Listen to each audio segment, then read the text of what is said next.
Do you ever have a time when a coincidence seems to happen? It looks like you made a mistake, but actually it turns out to match with some other idea and seems to suddenly have greater significance.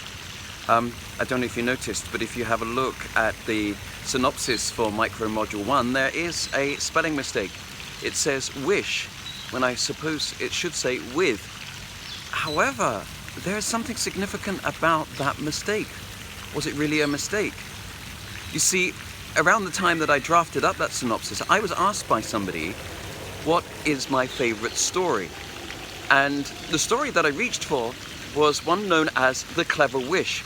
It's probably the story that I tell most these days, and I'll be using it in Micro Module number 1.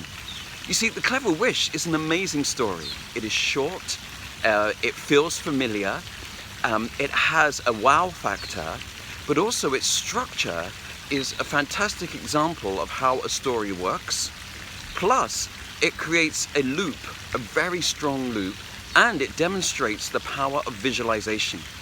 And I'll be talking about visualization and how that enables your memory to work and how your story can live. But I'm not going to tell you the story of The Clever Wish here. You'll have to come to the session to find that out or look it up for yourself. Either way, it's a great story, and whether you hear it from me or from someone else, I know that you'll enjoy it.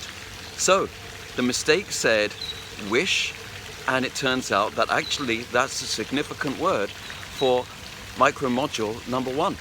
See you soon.